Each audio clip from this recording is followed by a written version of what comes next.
예, 우리 선생님들 안녕하세요. 네. 양해해 주시면 제가 벗고 말씀 나눠도 될까요? 좀 떨어지겠습니다. 예, 오늘이 11월 26일이죠. 예, 전두환도 가고 조금 자유로운 세상에 사는 것 같은 착각이 드는데요. 여전히 아이들은 힘들죠. 왜 힘들까요? 대학 입시 때문에 힘들죠. 대학 입시 제도가 없으면 얼마나 자유롭고 재미있게 공부하겠어요. 그죠? 오늘 제가 특강하는 걸 수업이라고 생각해 보십시오. 끝나고 나서 시험 친다고 생각하시면 선생님들 부담스러워지시겠죠? 예, 시험이 없기 때문에 자유롭고 진실에 가까운 이야기가 가능합니다. 시험을 친다 그러면 진실을 이야기하기 어려워요. 시험에 나오는 문제를 풀어야 되니까. 예, 오늘 조지현 선생님께서 처음에 제목을 주실 적에 굉장히 애매모호한 제목을 주셨어요. 이 보십시오. 이거 못 잘하는 겁니까? 이거 책임하고 잘하면 되지. 뭔 책임이 필요하겠어요? 통상적으로 제가 학부모 내지는 선생님들을 위해서 강의를 할 적에는 아이도 행복하고 부모도 행복한 교육의 대안이 뭘까? 이런 주제로 강의하거든요. 근데 한국 사회에 대한 교육적 책임을 어떻게 논하고, 제가 교육부 장관입니까?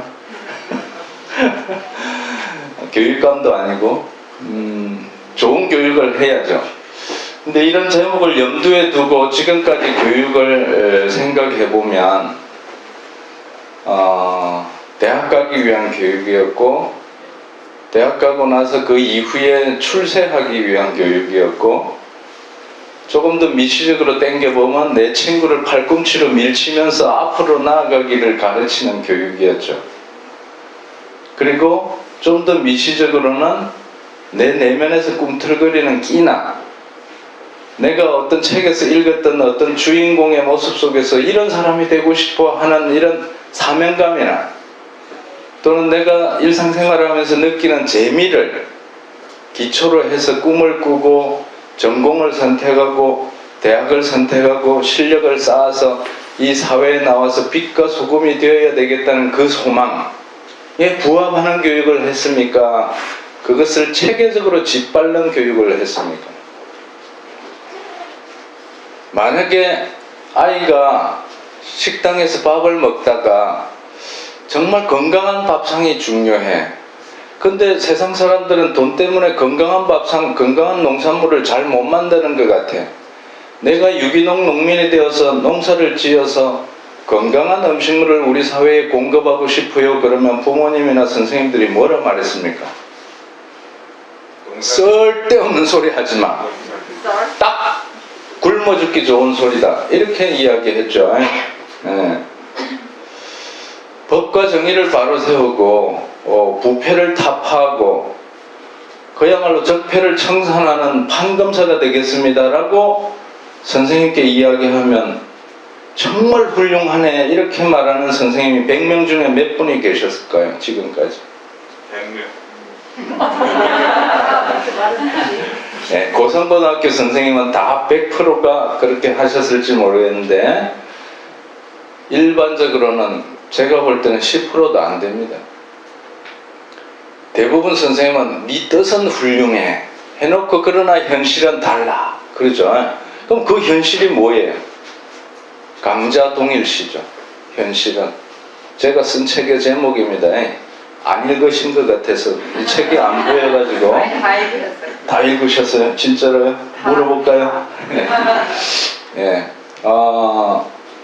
제가 깨친 바가 그런 겁니다. 그러니까 아이들이 정말 행복한 교육이 되려면 지가 원하는 것을 어른들이 도와주는 교육이 돼야 되고, 원하는 것을 공부하고 나오더라도 사회적으로 대접을 제대로 받을 수 있는 사회 구조를 만드는 게 우리들의 사명감이고 책무가 돼야 되는 거예요.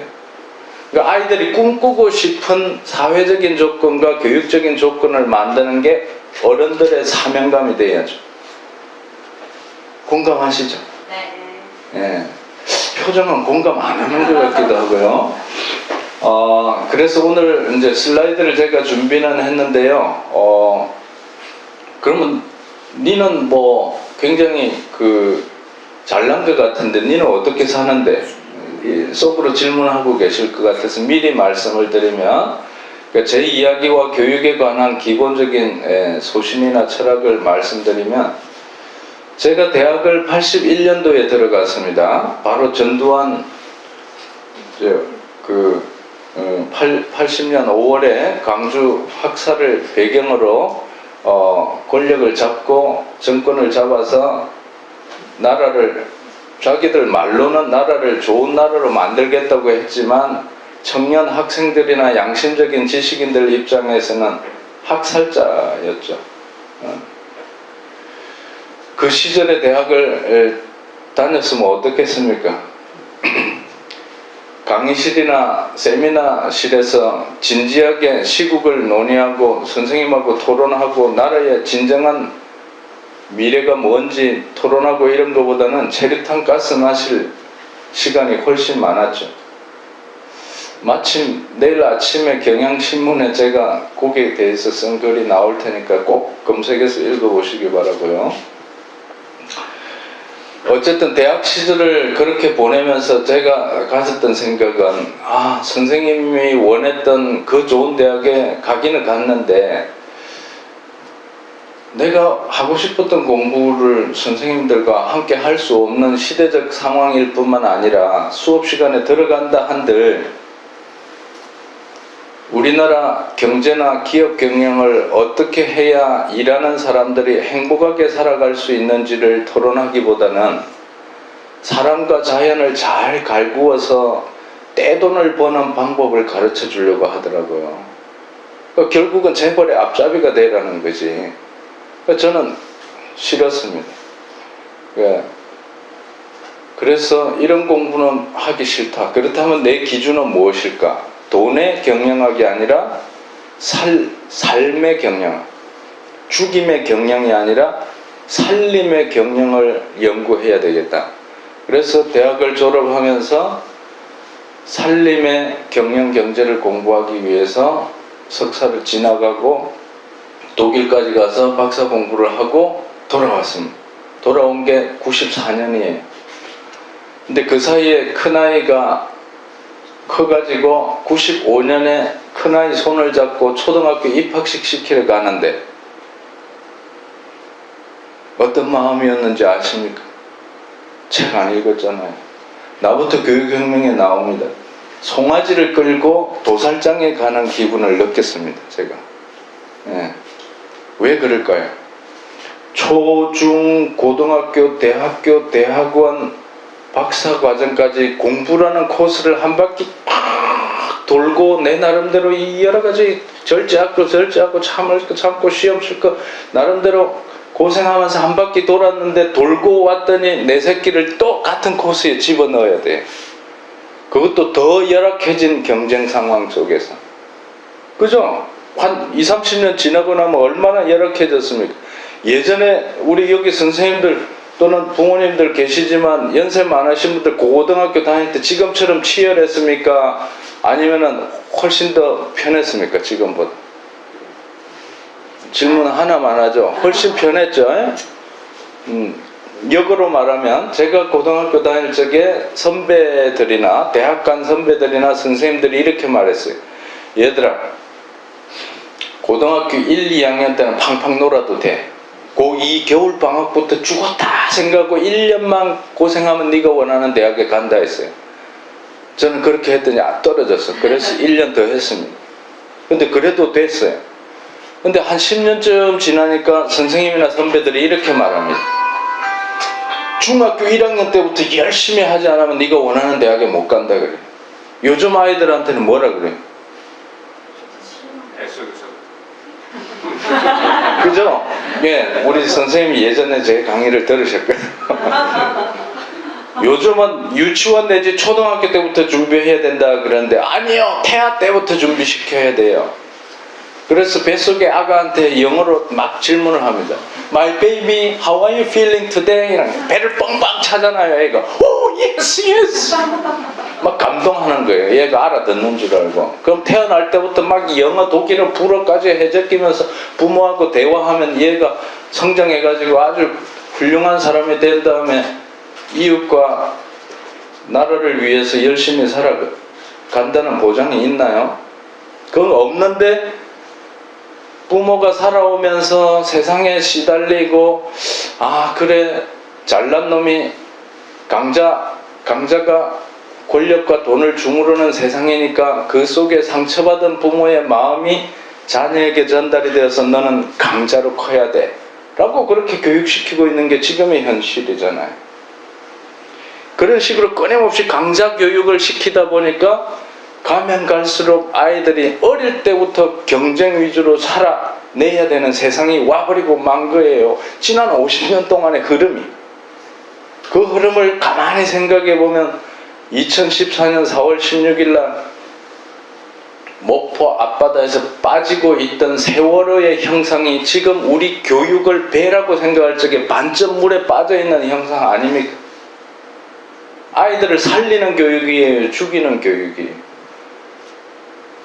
고성고등학교에서 4년째 대안학교 교육을 하고 계시다는 말씀을 교장선생님한테 들었는데 바로 그런 입장에 있는 아이들을 살리기 위해서 대안적인 혁신적인 마인드가 막 여기저기 호소가 되고 있고 실제로 교육감이나 교육 현장에서 실천을 발버둥을 치고 있는 거죠.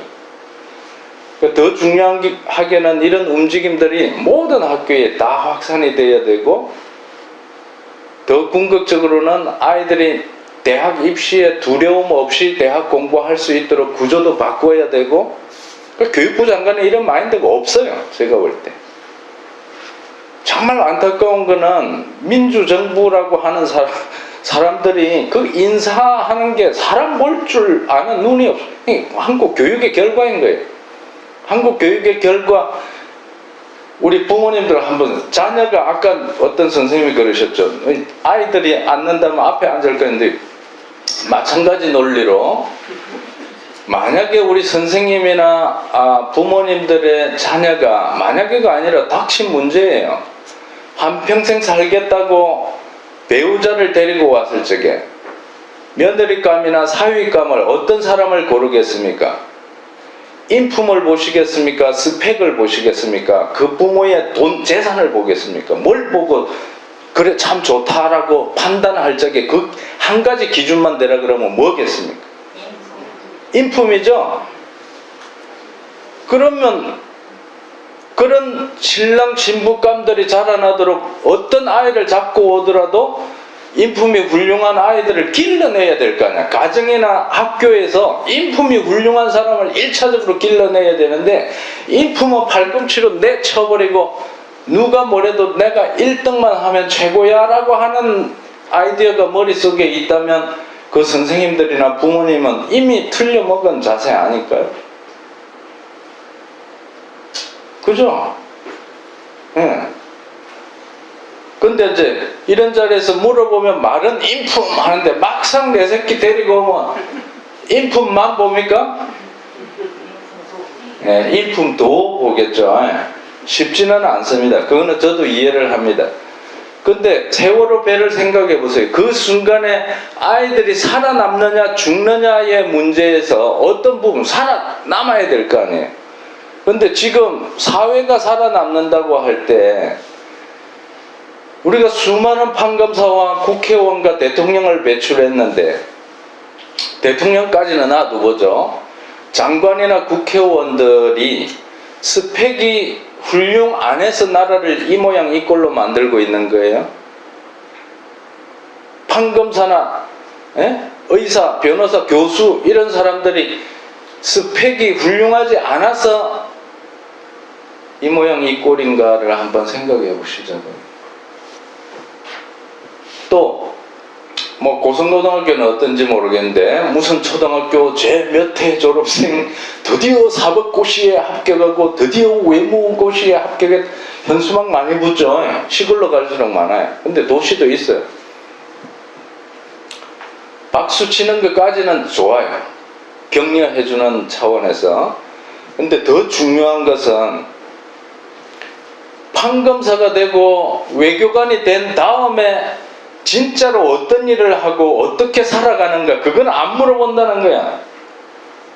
판검사 되는 것까지만 박수를 치는 거예요. 그게 열광합니다. 그게 강자동일 씨잖아. 강자동일 씨.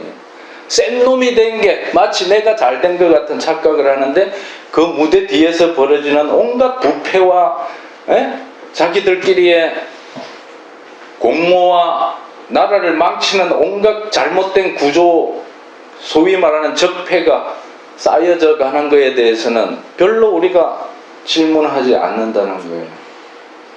그러니까 출세하는 것만 생각하고 그 다음에 어떻게 살아가는가는 묻지 않는 사회가 되다 보니 지난 50년 동안 앞은 물질적으로 굉장히 성장하고 발전하고 기술적으로 뭐 두말할 나위 없이 편리한 세상이 되었지만, 어른이나 아이들이나 마음속으로는 두려움과 불안감과 외로움과 공허감이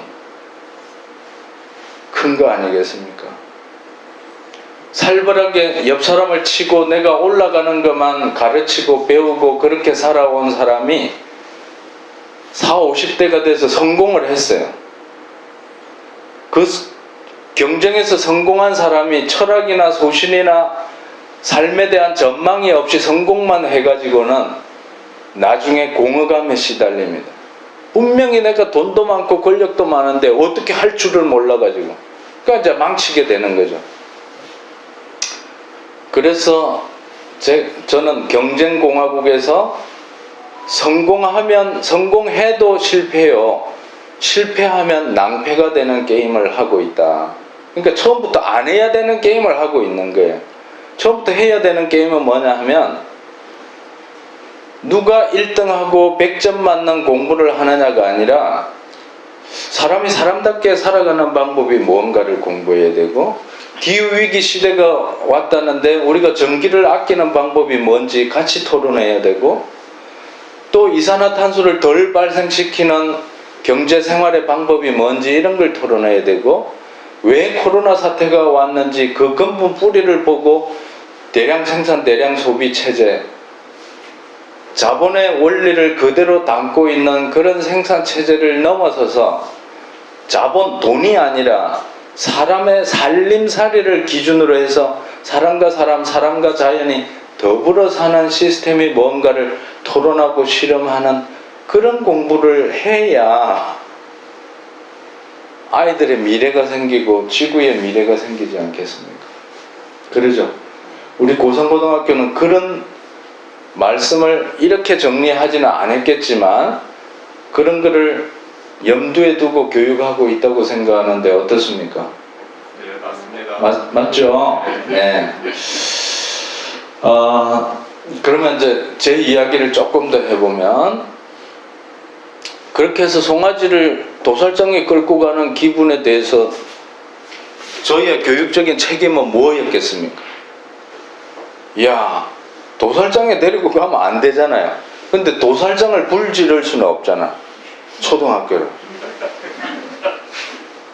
그리고 그 초등학교 선생님이 무슨 죄예요? 제 집사람도 초등학교 교사였거든.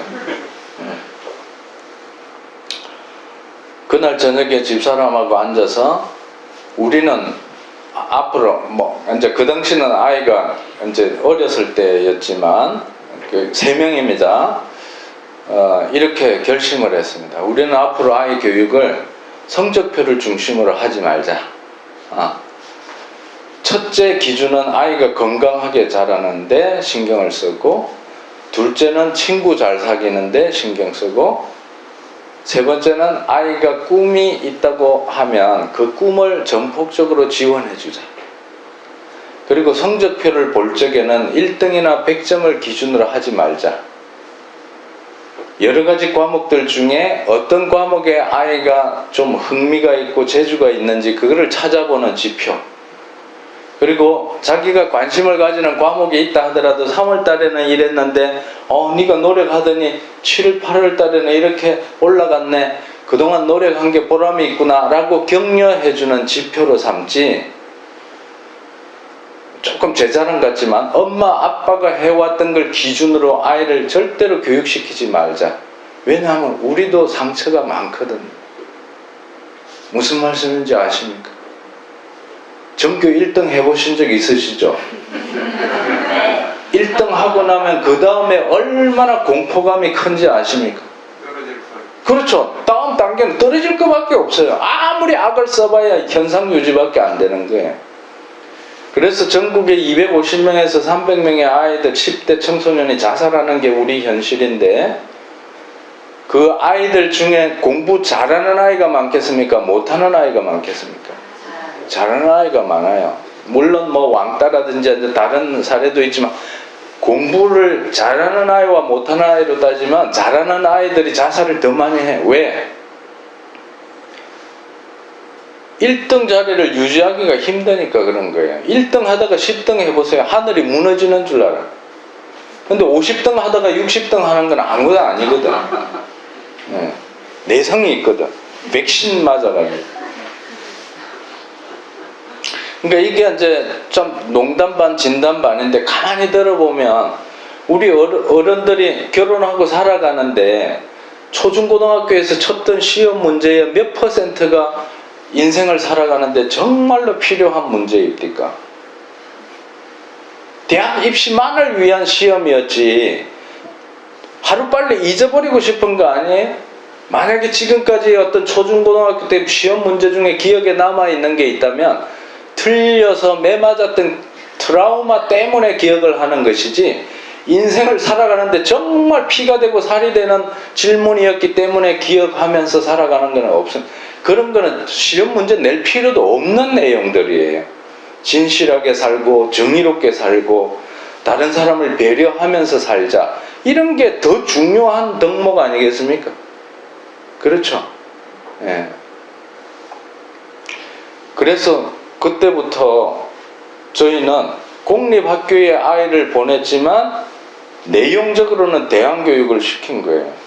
그래서 들로산으로 데리고 다니고, 무슨 뭐 꼭 캠핑이 아니지만 1박 2일로 이렇게 들로산으로 가더라도 요즘처럼 호화로운 캠핑이 아니라 정말 텐트 하나 들고 그냥 힘겹게 나뭇가지 불 지펴가지고 물 끓이고 밥해 먹고 이런 체험을 하는 과정들이, 아이들이 다 좀 안 좋은 조건 속에서도 살아가는 방법을 배우는 과정이었고, 또 다르게 표현하면 어쩌다가 모텔 같은 데 한번 들어가면 너무 좋아가지고 막 박수치고 소박한 데 가더라도 너무 좋아하는 거예요. 그러니까 처음부터 호텔로 가기 시작했다면 그거보다 조금 못한 조건에 가면 얼마나 불평불만 투성이로 자라났겠습니까?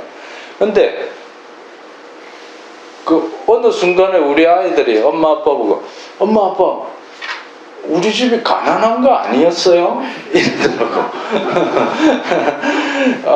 그러니까 엄마 아빠가 학교 선생이니까 최소한 가난하지는 않잖아요. 그러나 우리 삶이 그냥 검소하게 사는 걸로 이렇게 하다 보니까 얘는 가난하다고 생각했는가 봐. 무슨 용돈을 주더라도 100원 달라 그러면 70원 정도 줬거든요. 그런 식으로 키웠거든요. 그러니까 이제 그게 이제 대안교육적인 방식으로 키웠다는 말씀이고, 그 이제 중학교를 큰 아이가 갔습니다. 옆에 공립학교 집에 가까운 데 갔어요. 2학년쯤 됐는데 아빠 꿈이 생겼어요 그러더라고요. 어떤 꿈이냐 그랬더니 중학교 교장 선생님이 되고 싶어요. 꿈치고 재미있고도 이상하잖아요. 왜 그러냐 그랬더니 학교 늦게 온다고 종아리 펴지 않고요, 머리 길다고 바리깡으로 고속도로 밀지 않고요, 뭐 선생님이 물어보셨는데 틀렸다고 가슴 찌박지 않는 학교를 만들고 싶대.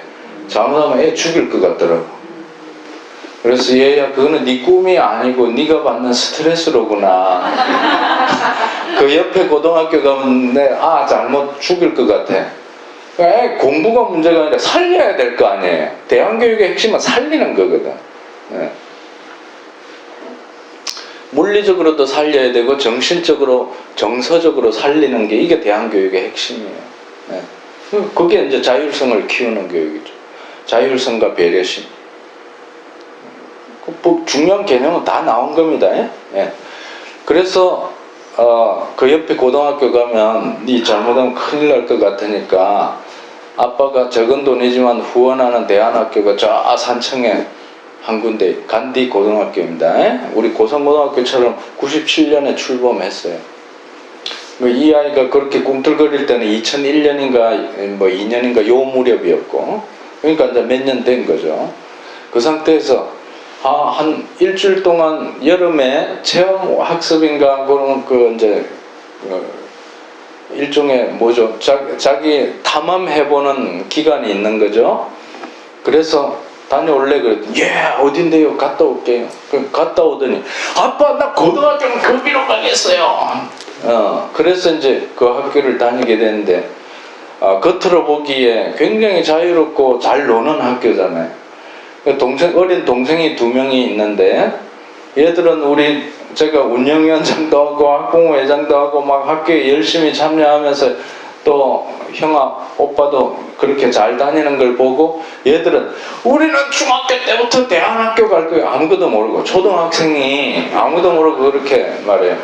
그래서 산청에는 아직 중학교도 없으니까 그러면 제천에 간대학교에 거기는 나중에 검정고시 쳐야 된다는데 괜찮겠냐? 좋다는 거예요. 그래서 대안학교의 문을 두드리게 되었고, 그러니까 큰아이가 고등학교만 대안학교 과정, 작은 아이들은 중고등학교를 통합적으로 6년 동안 대안학교를 나오게 된 거예요. 그럼 결론은 궁금하시죠? 그렇게 해서 애가 출세했느냐? 출세 안 했습니다. 그러나 건강하게 살고 친구들 많고 자기 꿈을 찾아서 잘 살고 있고 그렇습니다. 자, 그 큰아이 이야기만 하면 결과적으로는 큰아이는 재즈 피아니스트가 됐고 둘째 아이는 딸인데 빵 굽는 일을 하고 싶다 그래서 그거 공부해서 빵 굽는 회사에 다니고 있고 적은 돈을 받지만 생계에 지장은 없고요.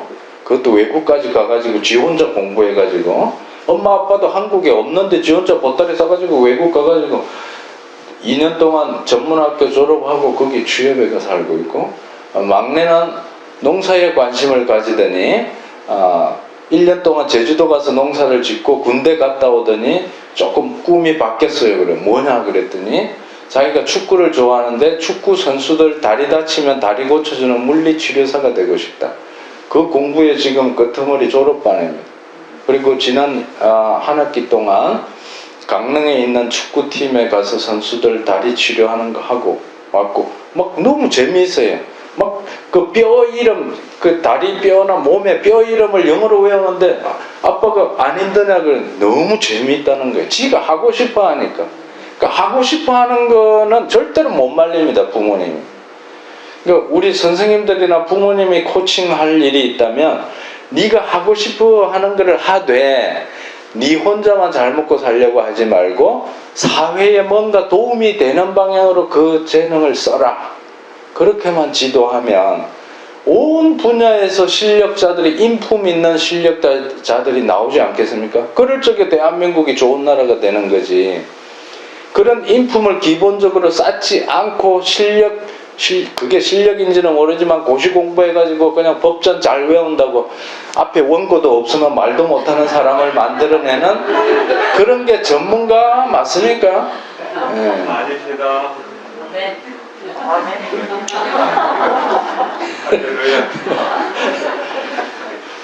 참 불쌍해요, 그죠? 그 용기도 대단해. 그런 실력으로 앞에 나와서 떠들고 있고 또 무슨 배짱인지 참. 예, 뭐 그건 그렇고 하여간 그렇게 해서 아이가 이제 자기 꿈을 찾게 되는데 큰아이가 대안학교 다닐 때 우리 부모님들도 계시니까 고등학교 3학년 때 좀 걱정이 되잖아요, 당연히. 근데 어떡할래 그랬더니 큰아이가 아빠 저는 이상하게 음악실에서 흘러나오는 선생님 피아노 소리에 막 매일 빨려 들어가서 새벽에 피아노를 쳤다는 거예요. 앞으로 피아노를 공부하고 싶다. 초등학교 때 피아노를 배운 적은 있습니다. 근데 어느 순간에 애가 지루해 하지 않습니까? 그래서 그만둬라. 다음에 네 하고 싶을 때 해라 했는데 그게 고등학교 때 가서 발동이 걸린 거예요. 그래서 학교 갔을 때 선생님께 여쭤봤으면 선생님 어떠세요? 그러니까 예사롭지 않습니다. 뭐가 예사롭지 않습니까? 그러니까 실력은 아니고요 의지가 예사롭지 않습니다. 근데 가만히 생각해보니까 너무 잘 된 거예요. 만약에 실력은 있는데 의지가 없다면 헛방이잖아요. 근데 실력은 없더라도 지가 하고 싶어 하니까 내가 밀어줄게. 한번 네 실력 쌓을 때까지 해보자. 그렇게 해서 재즈 공부를 시작했습니다. 뭐 서울의 대학로에 가면 재즈 아카데미가 있다고 거기에 이제 물론 레슨 받고 또 입학했습니다. 그냥 지가 하고 싶어 하니까 밤잠을 안 자고 열심히 연습하더라고요. 그 사이 군대도 갔다 왔죠. 오늘 갑자기 아빠 합격했어요. 어디에 합격했는데? 버클리 음대에 합격했다는 거예요. 버클리 음대가 어딘지 아십니까? 미국 보스턴에 있는 음악하는 아이들이 다 모여드는 곳인데 거기에 이제 그 선생님들이 세계를 이렇게 돌면서 좀 끼가 보이는 아이들을 가려 뽑나 봐. 근데 그걸 서울에 와서 테스트 오디션을 봤는데 합격했다는 거예요. 그 어떡하겠어요? 제가 대학에서 받는 월급을 제 통장을 거쳐서 보내줘야지 눈물을 머금고. 공부 끝내고 대학원 공부 더 하고 싶다 그래서 뉴욕으로 옮겨서 석사까지 하고 돌아와서 지금은 국제학교에 비정규 교사로 나가면서 또 연습실 빌려가지고 개인 레슨 하면서 코로나 없으면 주말에 공연도 막 그 팀 밴드에 공연도 하고 재미나게 이렇게 살 텐데 코로나 때문에 이제 그거는 못 하고 레슨까지는 학교에서 가르치는 거와 개인 레슨을 하면서 사는데 그 사이에 아기 낳고 생계 걱정 없이 살아요. 그럼 된 거 아니에요? 무슨 시인이 된다고 해서 위대한 세계적인 노벨상 받을 필요 없이 우리 지역에서 작은 카페에서 시를 낭독하고 사람들에게 감동을 주고 마음 아픈 사람 위로해주는 그런 작은 시인이 돼도 좋잖아요. 피아니스트가 된다고 해서 꼭 세계적인 피아니스트가 돼야 성공인 거 아니잖아요. 그죠? 네. 박수 한번 쳐도 됩니다. 그래서 저는 아이들의 장래에 걱정하지 않습니다. 왜? 대안학교를 다니는 동안에 자율성을 배웠거든. 친구들과 우정을 배웠고 배려심을 배웠거든. 지 꿈을 찾았으니 어디에 내놔도 내 부모가 죽어 없어져도 이제 스스로 살아갈 힘이 있다는 거예요. 근데 우리나라 부모님들은 어떤 생각을 하냐면 내가 자식을 너무 사랑한 나머지 다 해주고 싶어. 그죠? 다 해주고 싶어. 시험도 대신 쳐주고 싶어. 숙제뿐만 아니라 결혼도 대신 해주고 싶어. 애도 대신 놔주고 싶어. 장례식까지 다 치러주고 내가 죽어야 마음이 편안할 것 같은 정도의 마음이에요. 절대로 있으면 안 되는 일이죠. 잘 생각해 보라고. 부모님들이 자식을 사랑하는 그게 자식을 사랑해 망치는 마음이에요. 그 사랑한다는 마음은 이해는 합니다. 그러나 방법론적으로 그걸 망치는 길이라는 거예요. 제 이야기는. 제 책 여러 권 중에 한 권이라도 제대로 읽어보시면 이 이야기가 다 책에 나옵니다. 진짜 아이를 사랑하는 방법은 정말 헐벗고 굶주리고 쓰러지지 않을 정도로 우리 어르신들이 왜 밥은 안 죽을 만큼만 먹어야 돼 하시잖아요. 그런 마음으로 애를 키우면 더 잘 큰다니까요. 좀 내버려둬도 좀 한두 끼 굶어봐. 그리고 부모님들이 어느 정도 되면 애가 어느 정도 10대가 되고 이러면 부모님이 여행을 자주 다니면서 처음에는 밥만 그러니까 반찬 다 해놓고 얘야 네가 밥만 해먹어. 밥 짓는 거는 물 이래가지고 어느 정도 해가지고 하면 된다. 또 다음 여행 갈 적에는 반찬 한 가지만 이거 네가 만들어갖고 해봐.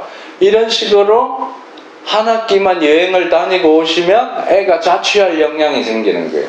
그죠? 같이 캠핑을 가시더라도 호합한 캠핑 가시면 애를 망칩니다. 호텔로 가지 마시고 민박이라든지 이렇게 허름하고 소박한 그런 체험을 많이 할수록 아이가 스스로 할 수 있는 역량이 더 커지는 거예요. 중요한 거는 부모님이 함께 한다는 거예요. 너를 지지해 준다는 거예요. 네가 아무리 말썽을 일으키거나 실패하거나 실망하거나 뭐 실수하더라도 엄마 아빠는 네 편이다 라고 하는 메시지를 주면서 덩어리를 두드려 주기만 시작하면 아이는 스스로 잘 커서 우리가 없더라도 잘 살게 됩니다. 그리고 이런 아이들이 세상에 나와야 정의를 알고 진실을 알고 서로 연대해가지고 어떤 문제 상황을 풀어 헤칠 수 있지 않겠습니까? 그죠? 네.